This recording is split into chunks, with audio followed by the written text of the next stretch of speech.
Assalamualaikum warahmatullahi wabarakatuh. Eh, saya Ayas Alfat Saisnu dari kelas paralel dengan NPM 1946041015. Di sini saya akan mempresentasikan proposal saya untuk memenuhi mata kuliah seminar masalah administrasi negara. Proposal yang saya ambil yaitu berjudul Akuntabilitas Kinerja Instansi Pemerintah di Dinas Pemberdayaan Perempuan dan Perlindungan Anak Provinsi Lampung tahun 2021. Seperti yang kita tahu bahwasanya akuntabilitas adalah sebuah pertanggungjawaban suatu instansi kepada instansi yang berwenang untuk melihat kinerja dari akuntabilitas sendiri, yang berwenang untuk melihat pertanggungjawaban dari suatu instansi itu sendiri. Namun dalam prosesnya, sebagaimana kita tahu, pasti terdapat kendala dan masalah yang tak terhindarkan. Seperti permasalahan sakit yang dikutip dari website Kemenpan RB, terdapat 6 kendala yang dihadapi untuk masalah akuntabilitas, yaitu yang pertama, kurangnya komitmen dalam mengedepankan akuntabilitas dari sisi kinerja. Maaf, Sultan, slide-nya.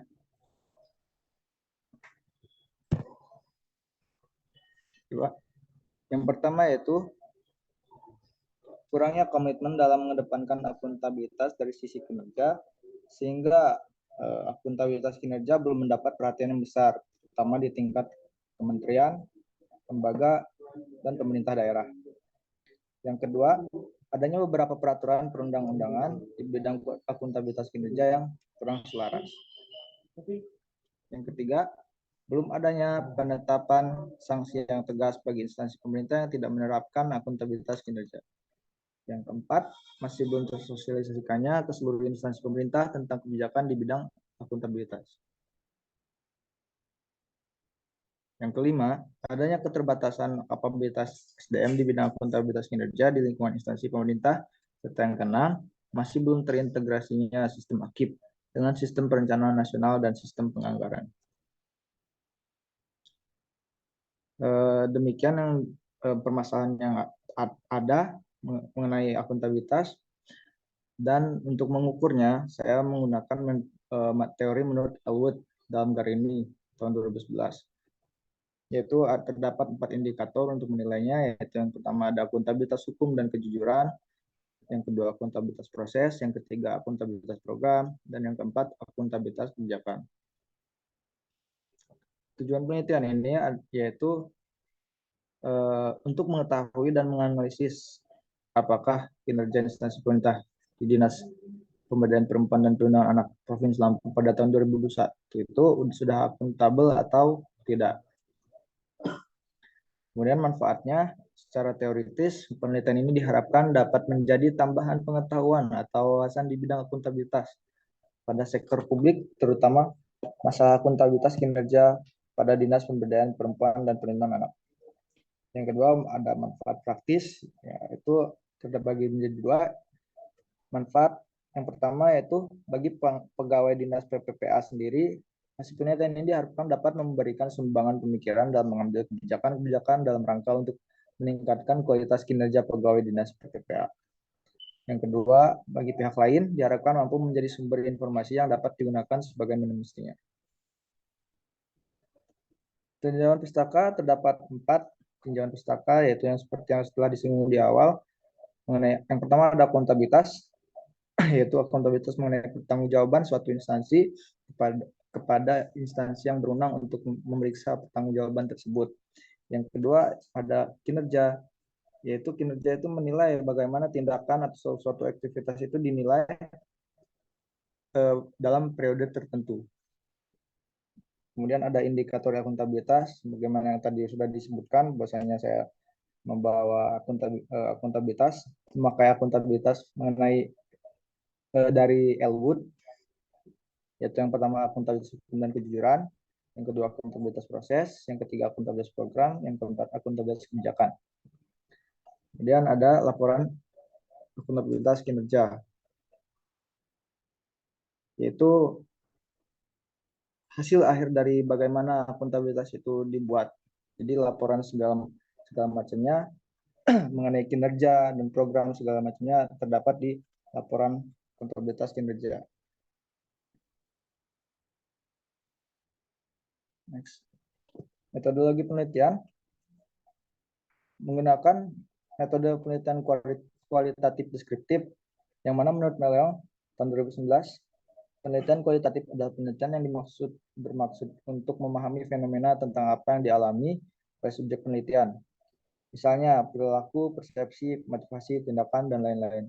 Alasan peneliti menggunakan metode penelitian kualitatif karena dengan menggunakan metode kualitatif diharapkan fenomena yang terjadi pada penerapan prinsip akuntabilitas di Dinas Pemberdayaan Perempuan dan Perlindungan Anak Provinsi Lampung dapat disampaikan secara utuh.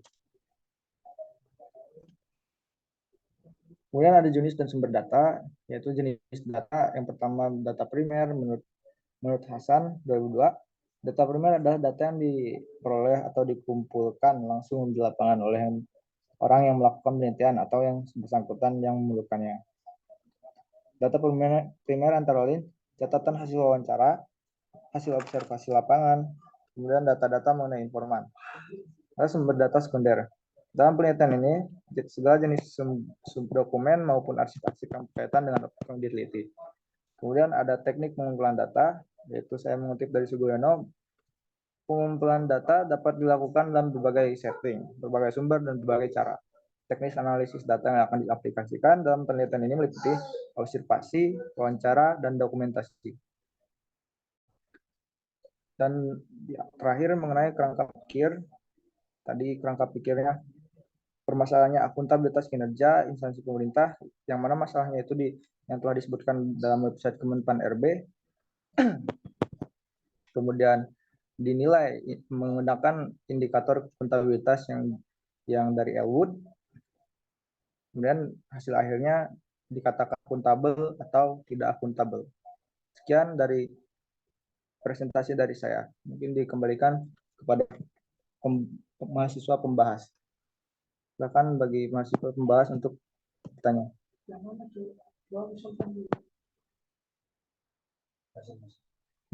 Dua-dua tuh. Baik, sebelumnya terima kasih untuk Saudara Ayas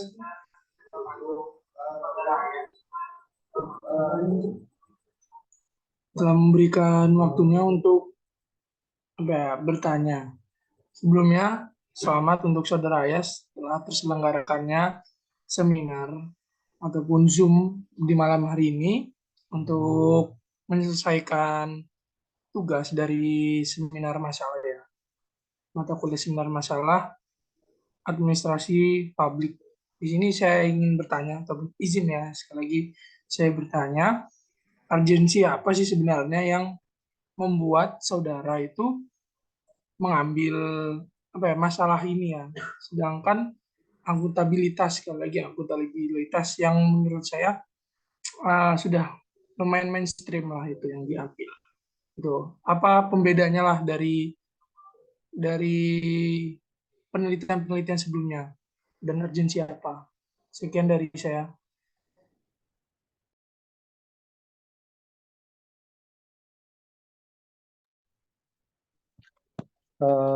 Baik, terima kasih atas pertanyaannya Saudara Dr. Asalan, dan terima kasih atas ucapan selamatnya. Izinkan saya untuk memberikan jawaban mengenai bagaimana kenapa saya mengambil judul mengenai akuntabilitas. Yang pertama, akuntabilitas itu merupakan suatu pokok bahasan penting dalam kajian ilmu dan praktik administrasi negara.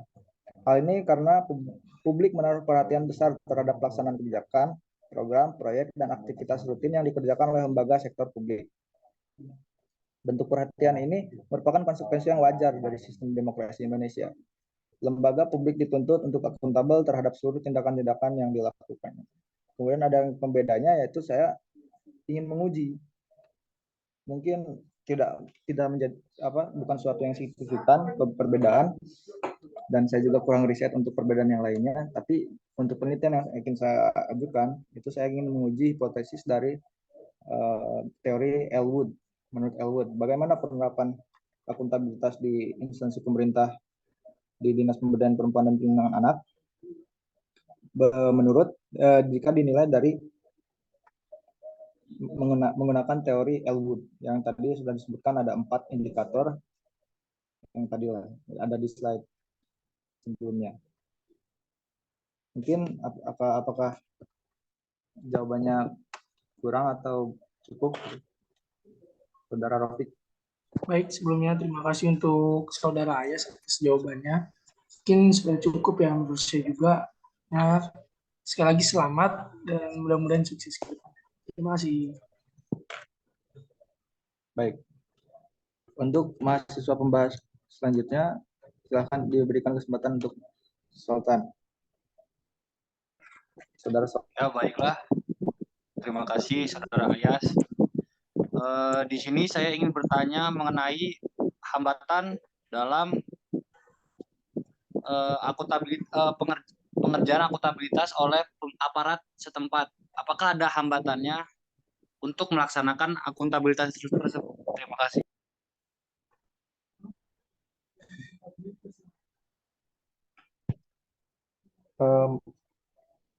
Terima kasih untuk Saudara Sultan atas pertanyaannya. Jika diulangi mengenai hambatan mengenai pelaksanaan akuntabilitas ya, Saudara Sultan ya? Ya, ya. Itu sejauh yang izin menjawab ya, Saudara Sultan.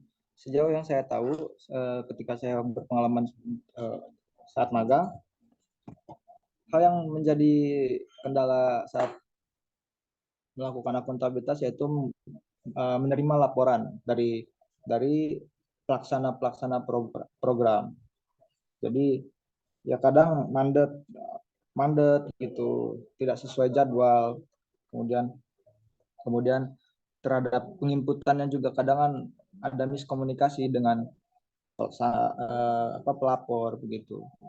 Jadi kadang tidak sesuai jadwal, deadline, tapi selalu mendesak karena yaitu saat penginputan data dan penerimaan laporan. Itu. Mungkin itu jawabannya. Apakah cukup atau kurang, Saudara Sultan?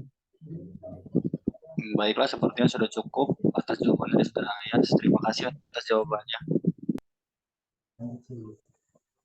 Baik, terima kasih juga untuk mahasiswa pembahas sudah memberikan pertanyaan yang membangun bagi proposal saya. Mungkin saya akhiri, dicukupkan sampai sini saja. Kita bertemu di lain waktu.